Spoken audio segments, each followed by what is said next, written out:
Welcome everybody to a very special Giant Bomb podcast. We're going to be talking today with Joey Famelli. I'm Matthew Rorie, and we got Alex Navarro here as well. Hello. We recently passed the 10-year anniversary of Screened.com's soft launch.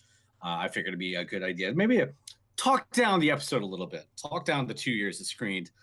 Just do a real quick, short podcast. It was an important part of my life in terms of getting me to move back up to San Francisco, work people that I used to work with at GameSpot.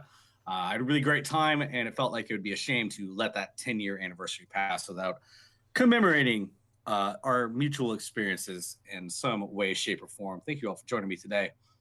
Appreciate it. Rorie. Thank you. I got a dump truck right outside my garage right now. We said as we were setting this up, it's probably going to be a little raw. It's I haven't been doing much podcasting since this whole apocalypse started, but if there's little hiccups or bumps in the recording, do apologize, but we're gonna do our best. Do what we can with what we got. That was always the Screened way. Yeah, that was always the mentality. Alex, you were involved with Screen before I was. I remember you reaching out. I think Dave Snyder reached out to me as well, said, hey, we're starting this thing. I think you started along the path of starting up Screen before I did. Can you talk a little bit about what the impetus there was? I know they had Anime Vice, Comic Fine, and Giant Bomb at the time. Was Tested was a little bit later, right? Tested was like weeks later, right? Yeah, okay. Like as soon as I got into that office, Will and Norm showed up right around the same time, and the idea was that we would be launching, if not simultaneously, then pretty close together, I think. Right, because I worked on both the launch videos for both Screen and Tested, and that was kind of when I started there as well. I mean, this is what, 2010, right? Yeah, this is 2010. It was. I think we launched officially in March or April of 2010. No, it was actually May. It was May. That's right. Sorry. Yes. With it, the soft launch was May 12th, and that's when I think it went public. People could sign up for accounts. People started editing the wiki. I think the official launch was a little bit later, but May 12th was the very first day that people could sign up to Screen.com. It launched pretty fully featured. I remember doing quests beforehand, getting the wiki set up and everything like that.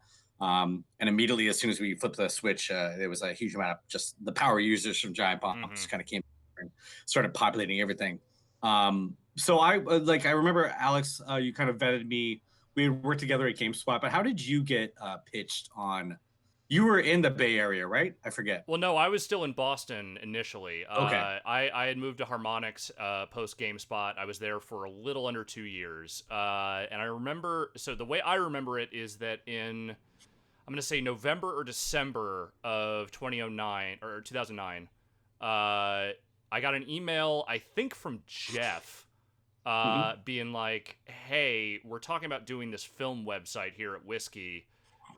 I know you had an interest in doing film stuff. And so the thing he was referencing was when we were still at GameSpot, they had a website they launched not that long before we left called FilmSpot.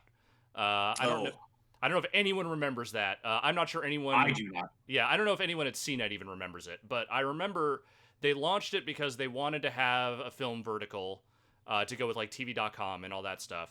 And I had pitched someone over there at one point on maybe splitting duties between doing stuff at GameSpot and maybe writing some stuff for FilmSpot, and I was told in no uncertain terms we will not be doing that. Because FilmSpot was not a website that was designed to be manned by really more than a couple of people. They were not looking to do like a lot of editorial for that thing, if I remember correctly, and I was kind of shut down of like, hey, we're not really looking to go big with this thing. This is an SEO content farm. No, it wasn't necessarily that. Like, they had a database, and they had, I think, 1 or 2 people running it, but it wasn't really meant to be editorial heavy. I think it was more about it was to a degree trying to get search traffic, but they did have some people working on it. I remember that. So I was a little disheartened by that. Yeah, I think I went through the same thing not actually too long ago, where I saw people were starting to do some film reviews on other sites, and I was like, hey, I've done this before, and I hear back about that one. But so... obviously they had Whiskey Media, they had these well-established sites, and I remember I had this exact same kind of genesis there as well. I was at Obsidian, And we had gone through a couple of rounds of layoffs that I had survived, but it was still kind of a weird spot for games in 2010. Yeah. I think a couple of projects got canceled. I had been shifted into a producer position, which I was not very good at. Fallout New Vegas was kind of in the wrapping up stages, so it felt like if it was the time to leave, it was probably about then, where I wouldn't be too not that I was a linchpin holding City. It was about the time that I could probably get back up to the Bay Area, which I really loved, compared to Orange County, which not going to talk shit about Orange County, but it was decidedly less kind of exciting place to be at that time. So I think I remember getting an email from Snyder saying, "Hey, we're thinking about this thing. If you're interested, I know you're probably not because you got a good job, but I was like, yes, please let me know. Let me know what's going on here." Yeah, at that point with me, at that point with Harmonix, I was definitely looking for a chance to maybe do something else. Like things like the games were not selling maybe at the level that they had been. There was some talk about maybe some layoffs somewhere along the lines, which I don't know if that was ever actually happened. But when Jeff sent me that pitch, I was just like, man, I wanted to do this. I still wanted to do it. So I remember I was actually in Orange County. I went out for NAMM, which is the North American Music Manufacturers Convention, which is just for people who make musical instruments. And I was out there with Harmonix, and I remember I was trading emails with Shelby at that point, and Shelby was like, "Well, I'll just fly down and meet you." I was like, okay." So in the middle of me doing a bit there at Harmonix where I was just playing the game in front of people at NAMM, I went out and I had lunch with Shelby in Orange County, and he kind of pitched me on the thing, and I kind of gave him my short pitch on the site, which was, yeah, we'll do editorial. I love the wiki stuff. Let's definitely make that a focus. We're not going to beat IMDb. I understand that, but we can definitely do something cool in Giant Bomb along those lines. I think we had a vague notion, at least, of what I wanted to do. And then pretty soon after that, they just sent me the offer, and it was, "Hey, do you want to run this website?" Which was not necessarily what I thought it was going to be. I thought it was going to be, "Hey, do you want to come work on this thing with someone who maybe has experience working in the film industry," and not, "Do you want to run this thing?" But I also kind of looked at it and I was like, well, if they want me to, I guess I could. Sure. And the rest was history. I think for me, it was kind of a weird thing where I first got pitched as they never promised me like I was going to run everything, but it's like, "Hey, we're starting this thing up. Do you want to be involved?" And then at some point in that process, it became, I had to pitch myself to you, which went really smoothly. I wasn't like, it was still kind of one of those things where I was like, it wasn't anything I was super worried about, but it was definitely kind of, I don't think anybody there really quite knew what they wanted to do either with it at the beginning. Did you guys know each other before this? Yeah, we knew each other at GameSpot. Okay. And did you was video content part of this pitching? Like, were you guys talking video content to Shelby, or was it mostly editorial and wiki? And it was feature stuff for me, at least, and I think we had some ideas that we knew we wanted to do some video content, and it wasn't like scripts or anything like that at that point, but it was more, hey, we could do besties, we could do defending your movie. I forget all the stuff that came up really early on, but I remember some very early pitches where they said they wanted a video component. I remember that was one of the first things they said to me, like, "Hey, we want this to be like Giant Bomb. We want to do personality-focused video content for this, like we do with our other sites." And I think a lot of those early video features were just things I wrote down pretty early on of like, "Hey, here's some loose sketches of like what video content could be." And then at some point, once you and I both got in there, Rory, we were just like, okay, I guess we're just going to start making these. And early on, it was Vinny that was editing that stuff before we brought you in, Joey. Yeah, well, I was going to say, I think it's important to note that like YouTube and video essays were not a thing. Like, no, not much. There was one guy who made like a video on The Dark Knight, maybe, but like nobody was doing any kind of video essays, especially like scripted kinds. Yeah, I was mentioning this to Alex before. I think we were definitely not the first people to ever do it, but in terms of like a consistent kind of, we're going to do a couple long form video pieces a week, 10 minutes, not like, people on YouTube do with like 3-hour long instructions of whatever movie is coming out. We did really well. I should say, Joey did a really good job of editing all those, as there was a significant amount of workload in terms of taking a script. I mean, for us writing it, I would watch a movie like three or four times, try to get my thoughts together, and then give you time codes. And even then, cutting together a 5 to 10 minute video is, I think, probably a whole work week for you, right? Yeah, I think I would knock out like 2 of those videos a week, if that. But yeah, it would be like, I mean, back then, video software, like there was a whole process in getting a DVD to the computer, whereas like nowadays, just dump everything in. Like Not entirely a legal process either, I doubt. yeah. Yeah. So there was days of just like just putting in media into the old systems And and this then was kind of at the early point of YouTube as well. Like they didn't have, we ran into some problems with like YouTube content matching, but this was a little bit before that became a huge deal. I don't recall all the specifics of it, but I remember we were going to the site mostly, and then we would have some problems with YouTube, but it was a little bit before we really had to have all those copyright strikes coming in. You might remember more of that than me, Alex, though. Yeah, I don't remember a whole lot about the copyright stuff. I remember it was the conversation we had was if we were going to put stuff up, there's always the sort of like fair use editorial aspect of it. But I remember that coming up when we were talking about doing things like the screening room, like how are we going to do this? Like what are the logistics of this? I remember there were a couple of instances where I think you went and found a couple of movies that like you got straight up permission for. It was like that one weird indie horror filmmaker or something that was like, yeah, watch our movie in the ghillie J.A. suit. Steel, man. Yeah. Yeah. But I don't really What was remember that too much movie? about the copyright stuff. Did we get a lot of takedowns for those video features?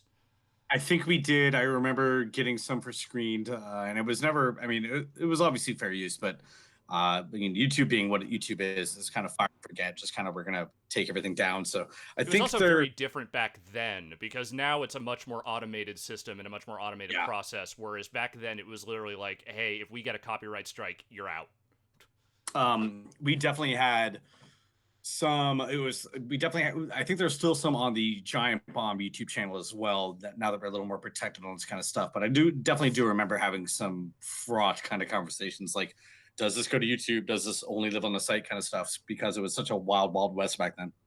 Pardon my burps. Mm-hmm.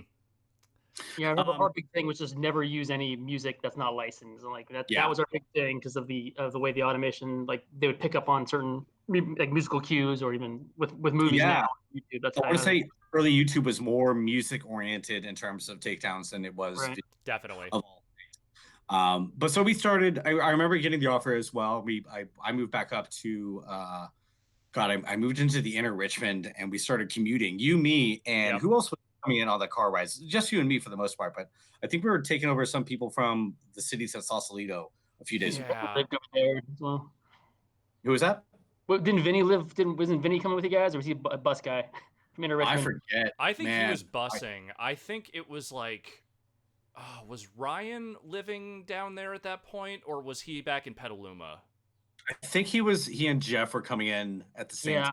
Okay. I would run into Ryan and Jeff on like the ferry, so they were coming. They were coming from the north.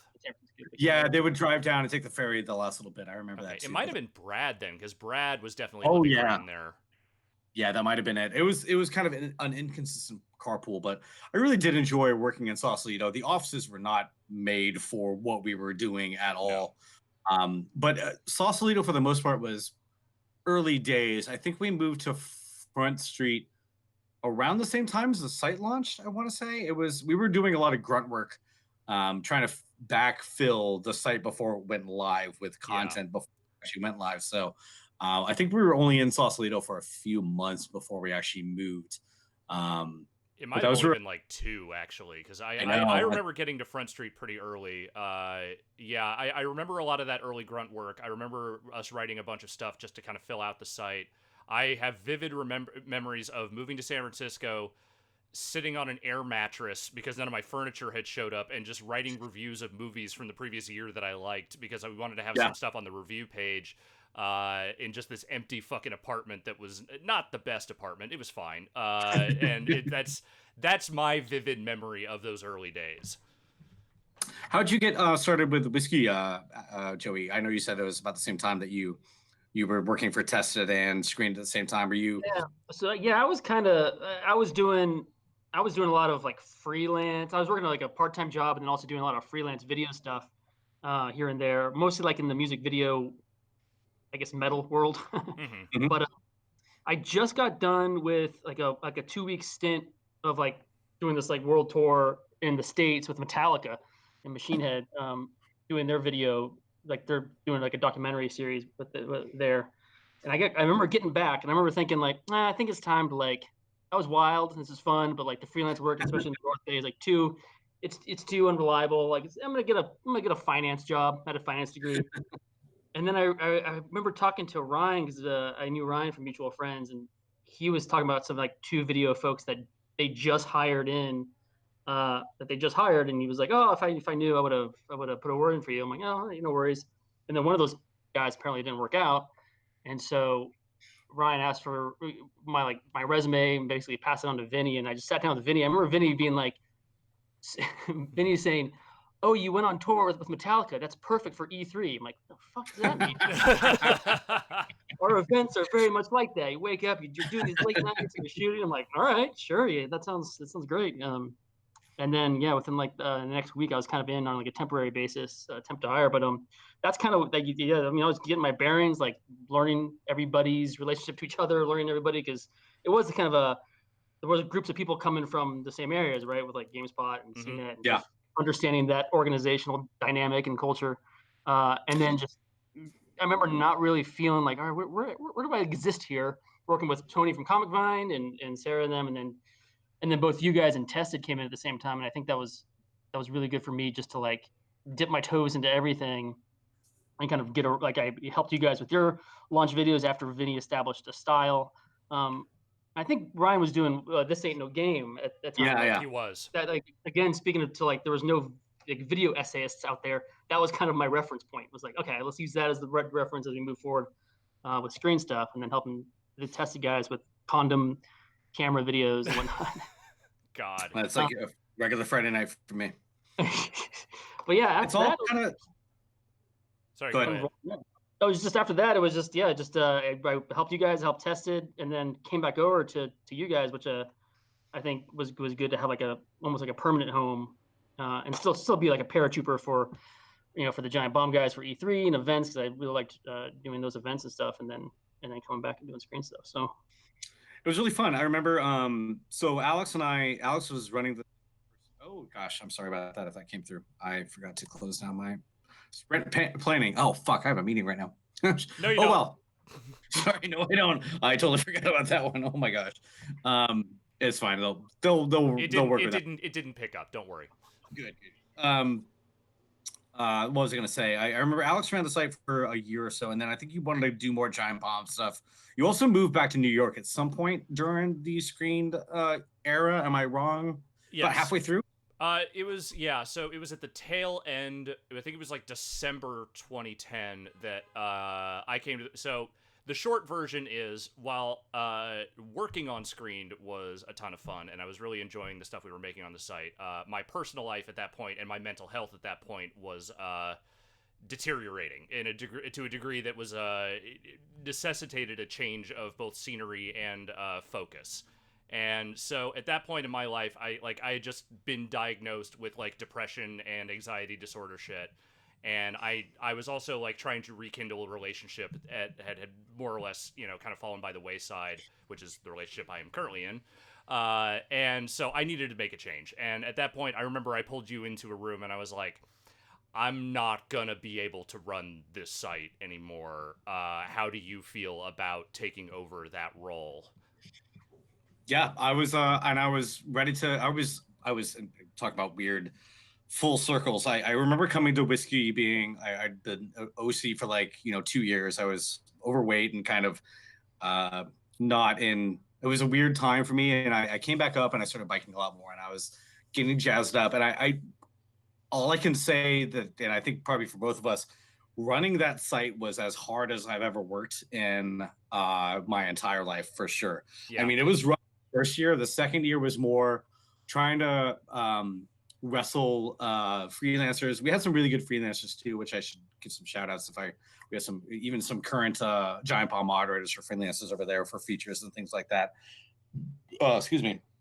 But I really I can't imagine like the 70-80 hour weeks of work, and I was really proud of everything we did, but I could only do it because I wasn't dating anybody at the time. It was easier for me to do that kind of workload because I was just kind of solely focused on making it work. But and I'm not trying to toot own horns, but like in terms of workload and stress, like for us back in the day, we were not on the press list for anything. We got some Hmm. lucky interview people, but there were no like, hey, here's a invite to a press review screening of these movies. We were going, at least I was going like, and it wasn't even like Thursday at 8. It was still Friday at 12:01 was Right. as soon as we show those movies. So every Friday I was going to a movie at like midnight, getting back home at like 3, and usually trying to at least get some semblance of review or of a review together because I knew it had hit that morning.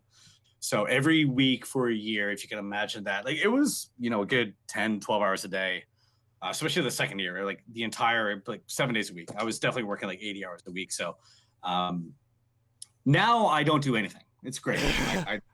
My work here is super easy, but Screened was definitely, I was super, like I said, super proud of what we did, but it was also a fucking tremendous amount of work Yeah, for. the operation they had designed, which was, to be lean like something like a giant bomb was, but even leaner, because it really was like the three of us plus the freelancers plus, occasional input from, like I think Anna might have worked on a couple of our things here and there. I think that like Ryan, I think early on had talked about wanting to do some stuff for the site. I don't know if I ever actually remember if that ever came to fruition or not. But like for what we were trying to do, the manpower that we ultimately had to pull that together, I feel like was pretty low, all things Yeah. considered. So for the amount of content we actually produced for essentially three people to really be, spearheading that was kind of nuts. Yeah, and the other thing I remember now was that after you started splitting your time between Screen and Giant Bomb, and they definitely kind of promised me another person for the Yeah. last year of that site, and I didn't realize how I'm feeling at that point, like around 2011, they probably knew Whiskey Media was not going to be a going concern for. I mean, there was still hope that it would blossom and bloom and become a lot bigger, but that that website lost a lot of substantial amount of money for the people who founded it until they did wind up selling it. So it was one of those things where I felt not let down, but it was one of those things where they definitely said I was going to get some help for the last year, and it never. And I don't know if the people who were telling me that really meant what they were saying. So Yeah, uh, I do remember when I was getting ready to move to New York. I remember some conversations around like, okay, so we're not just gonna leave Rory hanging, right? Like we're gonna find someone for him to do this full time with, and I don't remember if I ever actually got a firm answer on that. There were a lot of things. I have a lot of fond memories of Whiskey Media, and I have a lot of fond memories of the people at Whiskey Media. But one thing I will say is that the people in charge had ideas, but not necessarily the follow through on everything. Like they had some of the best tech people you will ever work with in your life, oh working yeah, on all those websites and putting all that stuff together. But like what the plan was for some of that stuff further down the road once those sites launched was maybe a little more vague as far as like what was the 3 year, like what's this site going to look like in 3 years. That seemed a little more catch as catch can. yeah. And I remember very specifically, like the second year was a big year for growth. I mean, I kind of I'm going to be executive producer, whatever I wanted my title, but also like traffic went up like 50% year on year for the whole second year. So we were definitely growing, but by the time the runway ran out, Mm-hmm. um, you can do a million different startups, but media startups, especially unless you're Vice or something like that, we have a billion page views. We were also lucky enough to be kind of pre the Facebook thing where Facebook made everybody pivot to video, and a million media websites went out of business. So we Mm-hmm. were lucky to. Hey, we were video from the beginning. I don't think we did much with Facebook early on. Maybe that would have made some kind of difference because they were just throwing money at people. But um, in terms of the plan, yeah, it was definitely the kind of, yeah, go out and find somebody who you might want to hire, and it's kind of nothing ever really happened. But like I Yeah. said, I was just balls to the wall, grinding every day in day out, trying to get those videos, trying to hit. So the daily schedule was like, I really want to get something up once an hour, every hour for 8 hours, including features, news, and there were Wow. some, man, it was just like a fucking. I really hope a movie trailer hits in the next hour or so because Mm-hmm. I don't have any idea what I want to write about. I think at one point we started doing movie poster roundups because we just kind of there were days when it was like or weeks where just there wasn't much happening, so it's like here's all the posters that came out this week, the prime content, the Ace Plus shit. I fucking hate. I still to this day hate. You go on AV Club or you go on anywhere else, and sometimes some of those news stories are about here's what Rihanna wore to the Oscars, and somebody will inevitably comment like, oh, slow news days, I guess. And like I fucking hate that comment so much on anything. Sometimes it is, man. Sometimes it's a real slow news day. Holy shit, I can't. I'm not gonna write an essay. I think our plan though, and I really remember emphasizing like, let's not do just a news story. Let's try to give some kind of analysis or opinion about something. I remember when they announced the Scarface remake that I'm not actually the urban themed Scarface remake. And I try to you can regurgitate the press release if you want to, but try to have some opinions, try to have some, make it at least like 4 or 5 paragraphs rather than just like be the simple thing. And I think we did that really well. But it was like I said, it was a draining kind of experience, but also, man, when did we record that podcast? It wasn't Fridays, was it? I think it might have been because I think we recorded on Fridays because it was right after we had seen the movies. I was thinking about that today because I remember some of those podcasts not being my best work because I would be literally up till 3 or 4 writing a review, biking into the morning and like being just dog fuck tired. Well, you do the podcast and then you have to be on for the happy hour. Oh my God, those Fridays were caffeine fueled to a degree that I've mostly gotten past of. Had a really good time. I've asked some people about their opinions on Twitter and things. Some people say they remember Beyond the Screen Door fondly. I hope that's true, but I definitely remember being just not cogent and not. I always wanted to do it, but I was very rarely like full energy for those things. Yeah. Here's the thing. Here's what I remember of those podcasts is that, they were ragged, but I still had fun doing them. Like, I always enjoyed the conversations, and I like the end product, like, maybe a little jittery as it was. Like, I felt like we produced above the energy level that we had most of the time. I felt like most of those shows ended up better than I thought they were going to be in the moment when we were recording them. Yeah, that's one way of putting it. I mean, we always had a good time, and it was, I mean, it was 2010 too. Like, I mean, I heard Conan O'Brien started the podcast craze a couple years ago. He invented them. We were a little bit earlier than that, and it's one of those things where I'm sure we had thousands of listeners, and I do appreciate the fact that people have written in the last couple of days saying they really enjoyed it. But I just remember being half full. I was always caffeinated very thoroughly for those podcasts. I always had a really good time on them too, but I remember like thinking Friday might be, man, there were some days that I was just like, I mean, hey, it was Friday. Friday should be the end of the week. For us, it was really kind of when things were ramping up. Like it was a lot of pressure to get those reviews done on not much sleep and everything like that. And then I was biking to work, and it was sometimes those bike trips were unpleasant. But I remember the Front Street office very fondly. I remember getting there and asking like, hey, do you have a computer for me? Like, not really. Because everybody else was on IMAX, I think, and I tried my best for a little bit, and I had to bring in my own computer. But... I always forget about your deep hatred of Max, and then it finds a way to come back up. I tried for 6 months, and it was just not something that was working for me. Also, my super messy desk, my Front Street memories, man. I remember those Twinkies. Somebody sent in 300 Twinkies one time. Oh wow, I'd forgotten about that. We can get into Front Street memories. My other favorite one was when they built that bar, the ostrich skin seat bar, $2,000 a pop on the bar seats. Is that real? Yeah, those things were $2,000 a pop. Fucking absurd. There's something very like Silicon Valley a little bit about whiskey. Oh yeah, like Shelby and Tatum. Though. Yeah, but like Shelby and Tatum, they came from that .com bubble era. Like that was the era of where they made their hay in the business. And all like the other whiskey media partners, all the tech guys, like they certainly came out of that.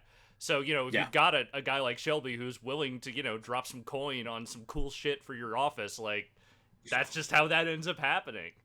Well, the thing was, I don't think it was actually Shelby. It was the guy who owned the Oh, that's right. You're right. Birmingham Properties, I think, owned the actual space. And he kind of wanted it to be his little pied a terre or something in the Phi Die. If I come in with my friends on a Friday night, I'll have this little bar underground, and it was a cool fucking space. Oh, it was Don't great. get me. But when they started putting in kegerators and here's an endless supply of bourbon, I remember there being some problems. Not with me. I was fine. I can hold my liquor. But definitely there were some saucy fucking nights over there in that bar. Oh, there's Uh, definitely video evidence from some of those block parties of you holding your don't liquor, Rory. let's not go down that road right now. My favorite memory was, I think, getting in on a Friday night. I think I maybe had a couple beers in the bar, and I was working late. I would go past UPF sometimes. And I fell asleep on the couch in there, and somebody came down, looked in as far as I could tell, didn't see me, and locked that door when it had that sliding door and it was lockable. And I wake up around, Friday 9 p.m. And I try to get out, and I don't have my cell phone's on my desk, so I am, as far as I can tell, I am fucked for the entire weekend. There was no bathroom at that point. All there was beer. There's no food in there either. So I'm thinking like I'm gonna be here till fucking Monday morning. With Just nothing. you, an insane amount of mold. Just the cask of Amontillado had been sealed behind me. How did you get out? Somebody came in, and I was almost in despair of having like 72 hours by myself. So a worker came in Saturday morning at like 7 a.m. to work on something in the bar and let me out. I was so happy. Like, I was pretty drunk because all I had to eat was beer, which it's not food. It's not food. It's calories. It's not food, but that was the scariest moment in that bar. And it was a front street too. You could theoretically hear me from the road if you're standing over an exhaust pipe or something, but it was very much underground. There were no windows to beat on to try to summon help. It was very much going to be a long weekend of reading some I forget what those coffee table books they had down there, like the history of advertising in Vogue or something like that. It would have been a really boring weekend. But I don't know if this is still the case, but like the financial district just shut down the weekend too. There was never anybody there. Oh yeah. No. It was people would go to what was that hamburger bar nearby? Chucky's. Hamburger. It had a big bulldog as the mascot. It was terrible. Let me see if I can find it real quick. But I remember going there a lot on Friday nights. But actually, I'm not gonna bother googling. It was a hamburger bar. Okay. But yeah, I remember whiskey being a really fun working environment. I was working with people I've worked with. Alex I had known for 2003 or 4. Jeff, Ryan, all those people were at GameStop before me. So it was really fun to get back in that environment after Obsidian was really fun too. I mean, it was really interesting to be on the inside of a game development thing. But it was also kind of becoming a point, like I said, where layoffs were happening more often. Yeah. And it was not a super secure kind of thing. And it went to Whiskey Media startup. It was totally much more a safe situation for sure. Whiskey had a great pitch, like if they whatever they wanted to do, like they had a way of making you feel like you could just kind of do anything with what they had laid out for you as far as like the tech, the website stuff. Like it's just like, here's your canvas, do what you want to do with it. And, to a degree, that was great because it definitely gave us like creative freedom to try some wild shit, as far as like the video features and what we wanted to do editorially. But again, when it came down to like, well, what is our overall plan? That is where it kind of maybe fell a little bit more apart. Yeah, I will say, and I wish Dave could have been here today. He had some work stuff. But Snyder and his team built the best by far CMS I've ever worked with at the time and place. That CMS coming from GameSpot to the CMS they had built, uploading images from the web page or finding a URL for an image, it'll pull it in. The formatting on being able to lay out the editor as you're making an article was amazing. It still works pretty well. It's been kind of crusted over time, but at the time and place, it never felt like the technology was holding me back from doing what I wanted to do, which was a 180-degree turn from what we had at GameSpot, which was Pi. It was still this ancient fucking CMS, and it's one of those things that you don't want to think about if you're not having worked on a website before. But now everybody uses CMSs all the time, so you kind of know what you're talking about. If you ever have a frustration trying to line up an image with a line of text, like this editor just did everything you wanted to. Yep. No problems. Embedding videos, all that kind of stuff that was so impossible to do at GameSpot. And then after I left Whiskey, I was laid off for a while. I was kind of working on my own or doing random shit. But I started up at GameSpy, and GameSpy, if anything, had a worse CMS than what GameSpot. So I kind of went from this holy grail CMS that we were working with to GameSpy, and it was, man, a fun 5 weeks of work there. But so we had a really good couple of years. It was really fun.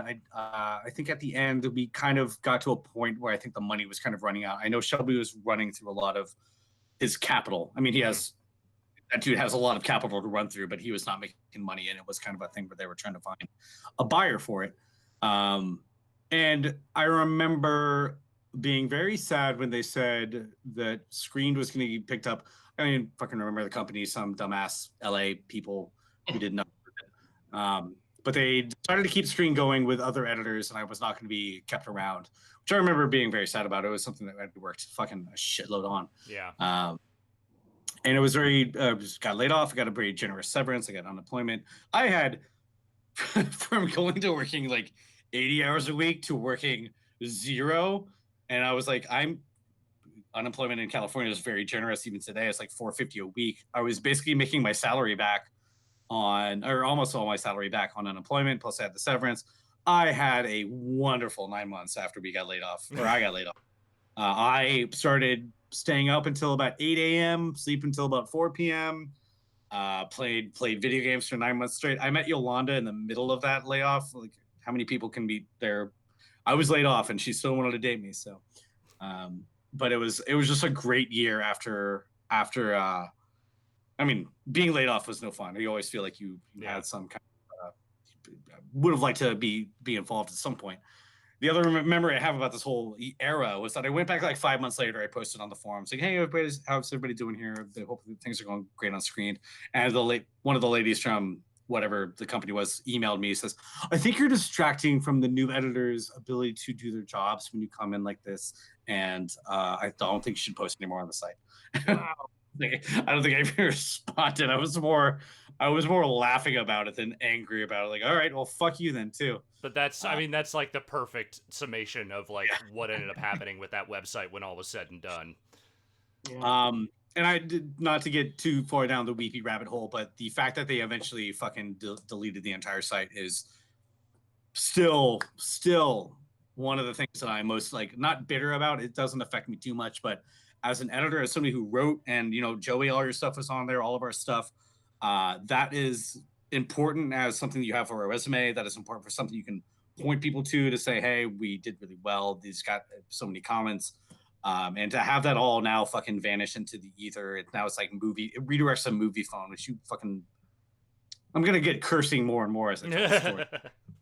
The fact that it all got wiped out is a significant fucking. It pisses me off to this day. Not that I think about it a huge amount. It didn't wind up being that much of an effect on my career, but it definitely could have if I had a harder time finding work after that and Screen went away. I mean, I know Joey still has videos on a hard drive, and there's still the Wayback Machine, but that was kind of the ultimate fuck you to me, like having the entire site just go away and become a redirect to some shitty movie ticket website. Which also now doesn't exist anymore, by the way. Movie Phone is also dead. So, Yeah, we finally got him. Was it like immediately rebranded, or was it Screen for a little while? No, it was Screen for a while. They had a couple editors come in to do pretty much nothing as far as I could tell. I don't want to talk shit about what they did, except I will. It was not very good. I just kind of went right back. Yeah, it was not very good because it wasn't me.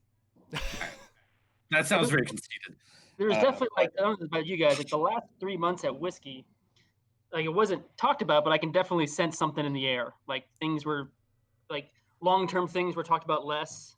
Yeah, like there were a lot of meetings in that meeting room that looked kind of ominous, which and that's when I started just taking a hard drive and like all right, I'm gonna start Mhm. backing things up because I don't know where I'm gonna be. Like, I don't know what's gonna happen I here. mean, I still have a lot of those reviews on my Gmail draft folder somewhere, but they're not on the web. And that's what would have been important to me to in my job search would have been to have those sites that I could point back to. Luckily, I came over to GameSpy pretty after right as my unemployment was running out, and I was getting a little kind of desperate. I went to GameSpy for. I think I've told the story before. Dan Stapleton, still IGN reviews editor, hired me on to work at GameSpy as his executive editor. 5 weeks later, he tells me on I think a Tuesday night, he sends me a message like, "Oh, could you bring your laptop into work tomorrow? Because I think you're going to need it to get on to the network." And no fault of to Dan, like he was trying to do his best to kind of make everything run smoothly. But I was like, I remember going to I think it was Steph's that night to meet some friends, and I think I'm going to get laid off tomorrow. And sure enough, Mhm. 5 weeks after I started at GameSpy, they had been sold from Fox to I think Ziff Davis. And I was sitting in a conference room among people who'd been at IGN for years. And I just started laughing. It was funny. Very few death knells quite like getting sold to Ziff Davis. It was just the funniest thing. Like I was in there and I was like, they came to my desk. I think they need to see you in I think HR needs to see you in the conference room for a little bit. I was like, oh fucking I know what's happening here. Sorry, Yeah. So Joey, when things were winding down, where did things go for you? Like once screen started winding down. Well, I think it was like just a couple of days before everything happened. Um, like before, like I found out at least everything was gonna happen. I basically just got pulled into a room with a few folks, and they're like, "Hey, like I think it was like Vinny and somebody else were like, this is what's happening. The company's being sold. It's going to two places.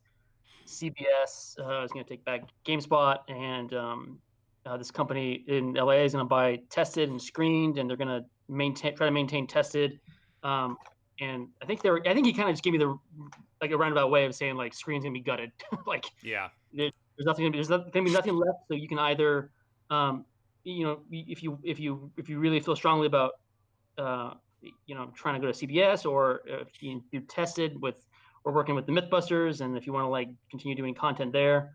And so I was kind of like, here's what you can do. The other option is being laid off. Like, Right. yeah. uh, basically, like Tested was, it sounded fun to from what was being pitched was like work with these television folks and working more in a television production environment. And like for me, like I kind of capped out as far as like what we were doing. Like Vinny was great and like teaching me like the live stream stuff, all the TriCast or the live mixing. But there was a point where I'm like, okay, like I feel like I'm kind of ready to uh, take that video production stuff to the next level. So that was kind of my movement, my motivation for wanting to head over to Screen and like try to. The most fun I had at Whiskey was doing the launch videos for Comic Vine, doing the launch videos for Screen, and like for Tested, like starting like working with the voices and starting like a new program. Yeah, and so for my Really? wasn't that as I remember being like the last day with you at the office and just like we're getting the last of our stuff, and I Mm-hmm. remember me and you looking around being like, shit. Shit, we had to leave so much stuff there. The one thing I regret most was that box of movie posters. Because somebody had sent in like a whole box full of movie posters, and I didn't have room for it in my fucking car to get it out of there. As we were like the last day, we had to get everything out that we could. Um, but I remember from Joey's side, you always used to love when we would do video features for movies that were nothing but dialogue. I remember you loved that a lot. Had a great time cutting those together because they were so action packed and enjoyable. Over time, I think the video feature stuff, I was really proud of that. I mean, it was mostly work on your side, but like you said, there not a lot of people were doing video essays and that kind of thing. And having a strong opinion and being able to deliver it in like 8-10 minute kind of chunk, they always led to really good comment discussions, and people had really strong opinions about all that stuff. I think more than anything, I think those are really, really, if the site had lived on longer, those would have been the thing that would have been kind of a thing I could point to as being kind of an originator. Not an originator, but we did some of the A earliest kind of. popularizer, if you will. Yeah, Yeah. yeah. I was talking to somebody about just doing those, and I was like, we were talking about just film stuff in general, and I was like, it was kind of amazing that like once a week I can sit there in front of an editing program and just sift through a movie in a certain way. And like, it's not something I do on my own, but like having that as a task and going through that, like the amount of filmmaking technique and craft I picked up just from that, from like learning how editing works, how color contrasting works, how scenes play out, like being able to sit there and just digest this stuff on like a granular frame by frame level was like a pretty, and then we're going over to a live control mixer and like working that and like running through. But it's like an amazing film school, I think, for me, those 2 years of screening. Joey, I would You're- love to know both what your favorite feature to work on, whether it was an individual video or a particular recurring thing we did was, and also what was the most harrowing thing we made you work on. Because I'm going to tell you right now, I owe you an apology for the sheer number of times I didn't send you time codes. I don't think I've ever actually apologized for that. So I just wanted to get that out there. But I would also still love to know like what your favorite shit was. I mean, for the most part, the time codes only kind of helped me not question. Like there were some times where I'll be like, I think this is what he's talking about, but I'm not You sure. were I'm almost like, always right. Like there were very few times where I was like, that wasn't the right thing. that wasn't it at all. Yeah. Yeah. I think like the biggest ones, and I love the end product of them because like looking back on them, I'm like, wow. But it was just like all right, guys, we're gonna go over all 8 Fast and the Furious movies. I'm like, okay, get all of the DVDs. Yeah. Or like there was one we did that was like the Final Destination up until now cut. Oh yeah. Here's Oh, what yeah. you missed. That's what it was called. Yeah, yeah. And so I cut that, but then like you get these opportunities to be like, all right, I'm gonna cut like a counter of all the crazy weird deaths in this movie. I remember like James Gunn tweeting it out. Like, I remember that.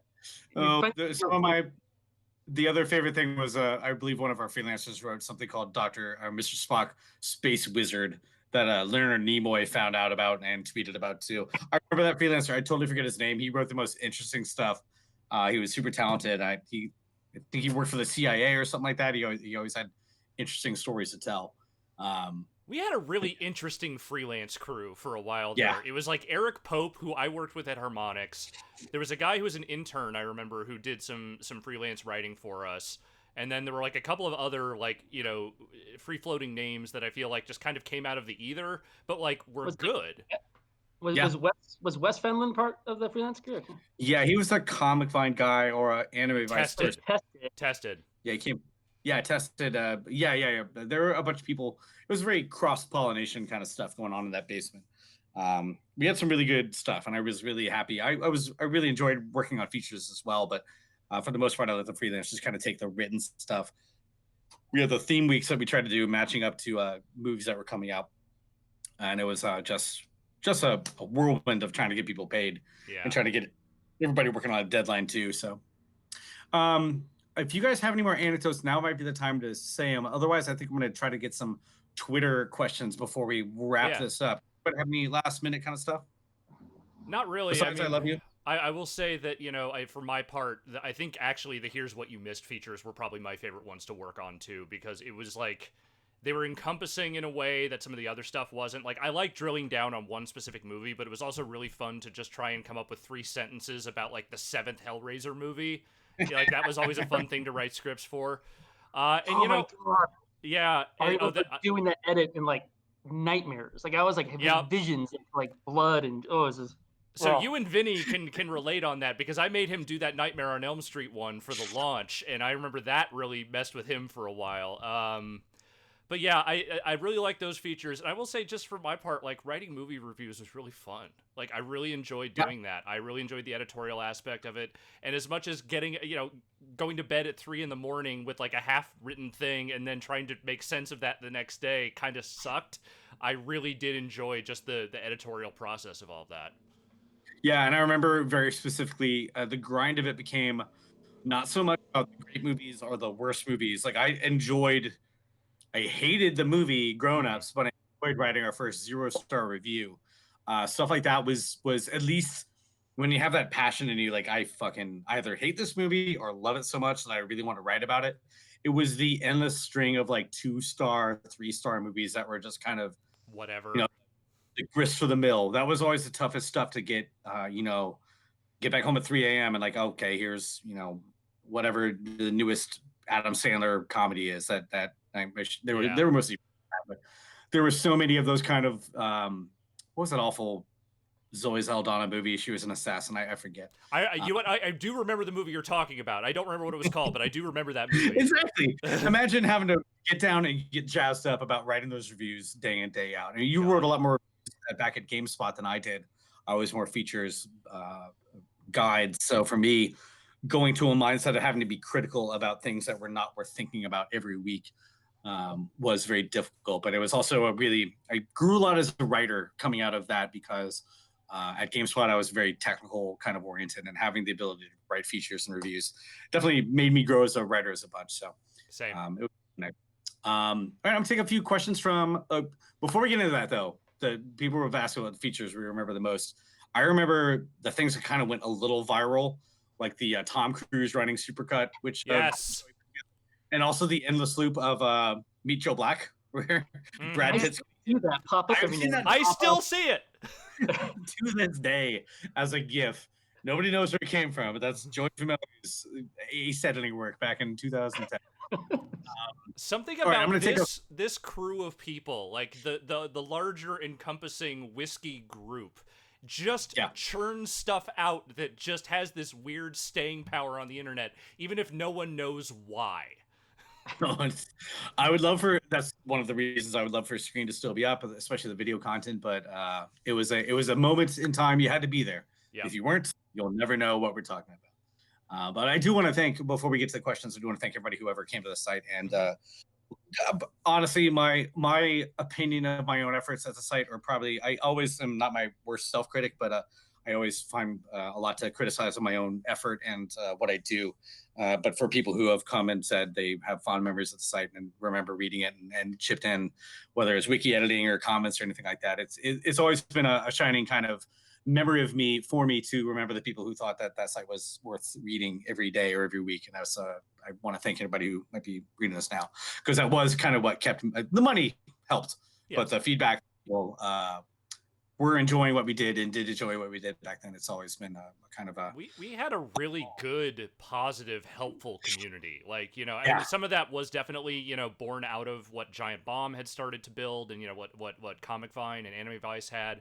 But like, there was no guarantee that those people would take to a movie website, from us, like, who obviously you and I had history with the Giant Bomb guys, but like there was no guarantee that was going to work in a way that people would stick with. But for that first, I'm going to say like that first 18 to 24 months, like I feel like that community stuck around and worked hard on that site. Oh no. Oh no. Somebody on my Twitter mentions has a YouTube feed for Behind the Screen Door, and there's a Google Doc link which it looks like has all the episodes of Behind the Oh Screen. wow. Oh wow. Some of these I was not in my right frame of mind, but if you want to find retweet this later. But yeah, I really did enjoy the community. I think we've always been very lucky. I see other communities get really mired into, especially on YouTube, get mired into kind of, it's great to have criticism, but I think for us, it was really, it was amazing just to have the amount of positivity that we did. Which is something when we did get criticism, I always felt like it was very constructive. Like we didn't have a lot of shitheads. Like it was people that were like, "Hey, here's what I think." It was always laid out in a way that made me feel like these people care. There were the grown-ups defenders who got very mad at me. They don't count. They don't matter. They're not human. They're barely human. Yeah. So I'm going to take a few questions real quick from Twitter before we wind this up. Okay. Alex Aaron A. What are some of your respective favorite movies that have come out after your tenures with the website ended? I'm going to go and say for both of us, probably Fury Road was maybe movie of the decade, I want to say maybe.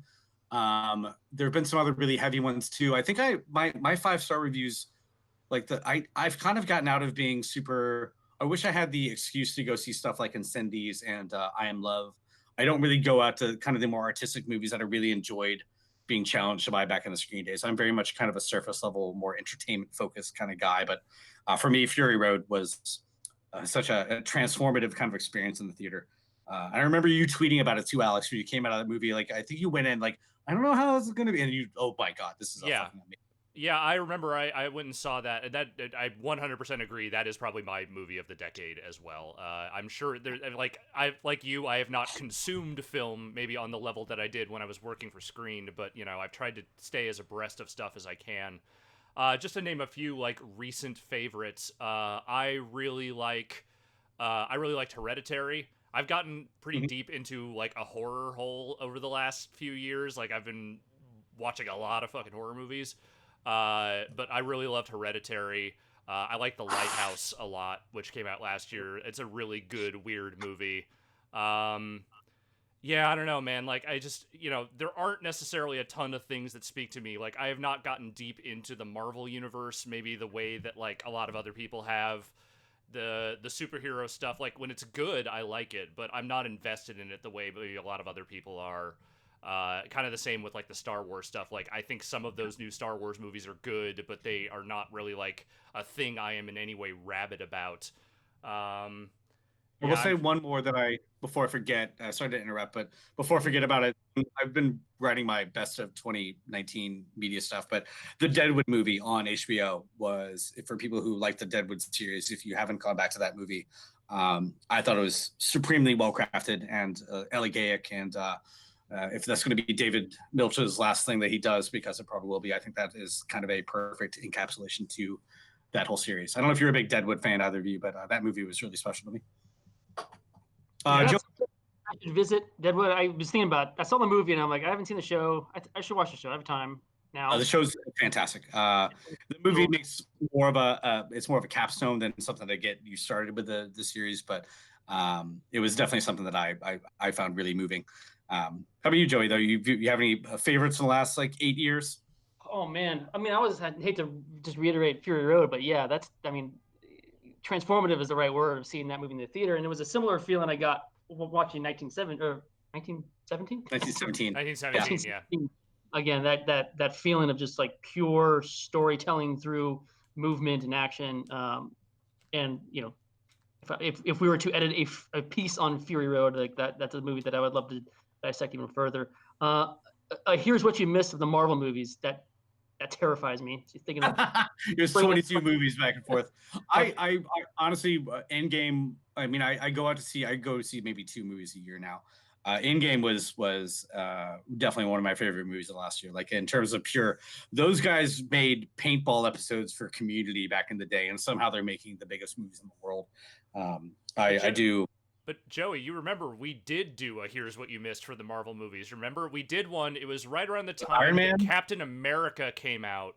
And it was all the pre-Marvel Universe stuff. Like basically everything before Blade.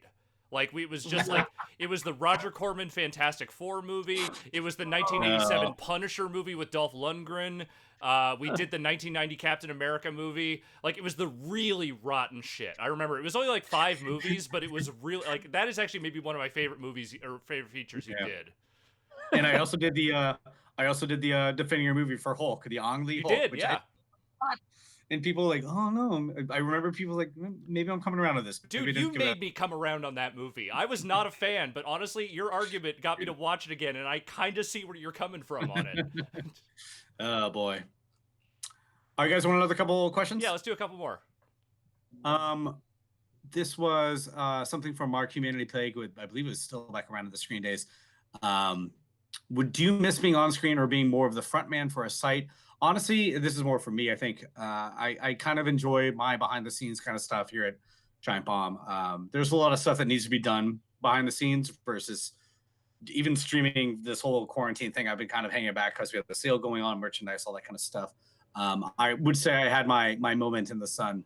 And I had my weird phases too. Being on camera almost every day was a trip. I remember I had a shirt and tie phase where I was wearing ties all the time. I do remember that. You kind of had I was delayed adolescence. I was 30 at the time and still kind of growing up. But I do enjoy more now not having to wake up every day and know that I'm going to be on camera, because there was a certain standard of grooming that I didn't always uphold. Now I'm letting myself go.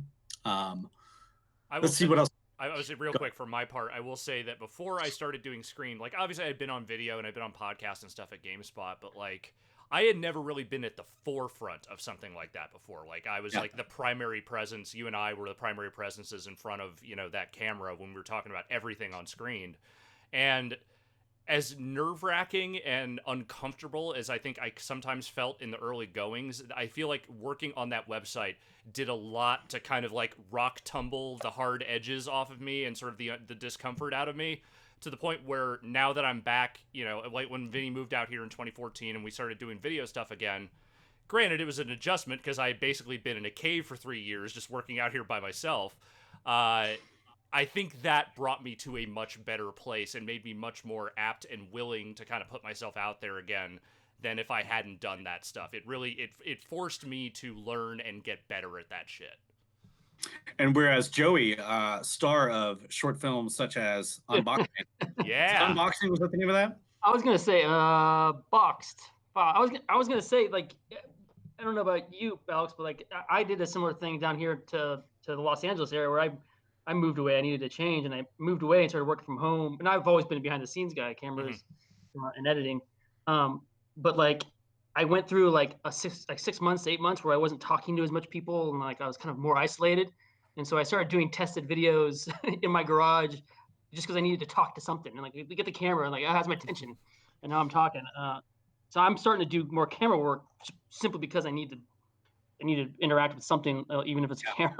Yeah. I remember going back to before our time, but Taxi Driver Martin Scorsese was at a cameo as one of the taxi passengers. He said, I can't do what I do. I can't direct people unless I know what it's like to be in front of a camera doing this kind of stuff. And he had an unpleasant role in that movie.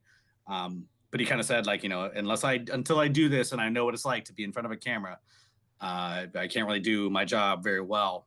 For me, I think I was on GameSpot a bunch. I had the Rorie Roundup, which I remember. Boss of Bosses. I was on camera a bunch back then. I had a much more pronounced kind of speech impediment, but it really did take it. If anybody asks, I think it really does take like 2 years of constant in front of camera work before you start not seeing it as a camera. You're just kind of seeing it as something you're talking to. So I was pretty comfortable when it came to screened, but definitely, I mean, it's still, I think at this point now, like 40, I can stand to see myself on camera and hear myself talk. And it's not like something where I'm just cringing horribly in front of it. I can cut videos of myself together without like recoiling in horror. So Yeah. anybody is doing their YouTube stuff or starting up, trying to start in front of a camera, it does get better. It takes a long time. I don't know. There's some other questions in here, but I don't know if they'd be great to have. Or not. They're all great. They're all amazing. I'll take one from Patrick. What movie do you best remember encompassing the website? For whatever reason, my memories are Grown Ups and How to Train Your Dragon. I remember both those being very specific. Grown Ups was kind of when I came back from Grown Ups, I was like, can we put a review in with 0 stars without break anything? And I think Snyder just said, go and try. Let's see what happens. And half the people in the comments are like, is it broken? There's no stars there. I was like, no, it is a painful, zero redeeming quality movie. I loathe it to the depths of my being. And I think that was definitely one of my, I tried consciously never to write hit pieces, but when I got blood up about a movie, when I was angry about a movie, I remember kind of enjoying the process of getting those thoughts down on paper. And Grown Ups was definitely one of the ones where it made so much money, and it was basically Adam Sandler on vacation with his friends, and it so lazy, so poorly written, that I remember that as being one of the memories from screen for sure, in terms of things that I will bring away. The other side of that, though, the movies that I really did love, like I said before, Incendies, I Am Love. I think I Am Love was the movie that I liked the most in those 2 years. It's one of my favorite movies to this day, just incomparably well made and well put together. And I remember loving writing that review because I love that movie so much. Inception is another one I remember you like just absolutely gushing about when you saw it. And you know, if I had to go back and change anything now, I think I'm not gonna get controversial, but I think the more that I see Nolan movies after Inception, I think maybe a reconsideration of his earlier work might be in order, because I did not like Night Rises, did not care for Interstellar and that kind of stuff, and that might be one. Inception was like, maybe this movie seems smarter than it actually is, and maybe I got into it at the time. Still got a cool style though, I'll give it that. It did, and I'm not trying to start any arguments in the comments here, but it's funny. It's funny you mentioned the 0 star thing, because that was something that I remember coming up in the early formation of the site. Like, what do you want the review scale to be? How do you want this stuff to be presented? And there was some talk about trying to do the cartoon avatar thing, and I think we had one for each of us, but it wasn't like, hey, here's a bunch of them for each, review scale. And I remember very clearly saying at some point in those early meetings, like, there should be 0 stars. There should be Yeah. a movie like reserved for the worst of the worst, the things that no human being should ever view. We should I think have we only that did like option. 4 of those, right? I think like there may have been slightly more than that, but it wasn't a lot. Like I think we did less than 10 of those over the entire lifespan of the website. Yeah, I think it was only 5 or 6, to be honest with you. I don't think there are that many that we really felt we needed to break the scale for, but definitely Grown Ups was one of them for sure. Yeah, the other one I remember, I feel like, was Shark Night 3D. I think I gave that one 0 stars because it was not even what they promised. It wasn't even a good violent horror movie. It was PG-13. Like, it's just the whole thing was a disaster. I think I remember that too. Yeah, we were also at the time. It was the big 3D upswing. Like after Avatar, Avatar was like '09, Yeah. and then after that, it was like you couldn't fucking go to a movie without getting a 3D ticket because that's all they offered. And I was getting so mad. I was just like, I don't want to see this in 3D. They were all post conversions. They all look like fucking shit. And it was just a rough time to, because all the midnight movies especially were 3D only. You only got 3D versions of those movies. And it was just rough. Like it really soured me on a lot of those movies. Like I think I can't actually, the one movie I remember being in 3D that was great was the Disney movie, Born to be Wild, the documentary of chimpanzees and elephants. Amazing movie to watch in 3D. The rest of them could be fucking thrown in the trash as far as I'm concerned. I still don't go to see 3D movies. I hate them. I hate them. There are lots of great Kicking it. movies I remember reviewing and covering for the site. There are definitely some bad ones. Some of the ones that actually like stick out as like memories from my time there though are like some of the weird features we wrote for stuff that wasn't just like normal theatrical releases. Like one of the first things I remember going to see in San Francisco when we were trying to come up with things to write about that weren't just like the weekly releases.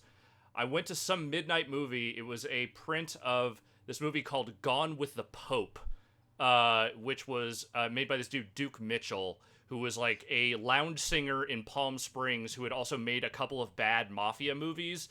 And this was supposed to be like his unfinished, like the holy grail of his weird bad movies that he made that never was actually finished. I think Sly Stallone's son had like a releasing company that was like making like bad grindhouse movies or finding old ones and then putting them out. And I remember they showed it in San Francisco, and I was like, well, I'm going to write something about this. So I remember going to a theater and watching Gone with the Pope, which is about a mobster kidnapping the Pope, and then writing something for the site about that, which I don't even remember what I wrote, but my memory of that screening and just the incoherent, like, barely stitched together nature of that film is just something that really stands out to me about my experience with that site. We tried some shit. We wrote about some weird shit. Did. You have to. And then the other thing, I know people at the AV Club go through the exact same thing. Like, you can write about the most obscure stuff that you love and you really want to share it out there, and the traffic is going to be like 5% of writing about, fucking the latest Adam Sandler movie. It was always the worst thing because our feature writers too as well had some amazing movies that dragging up from the depths of the past, and none of those things would ever hit as much as talking about the latest Marvel The hot stuff, new which is releases, yeah.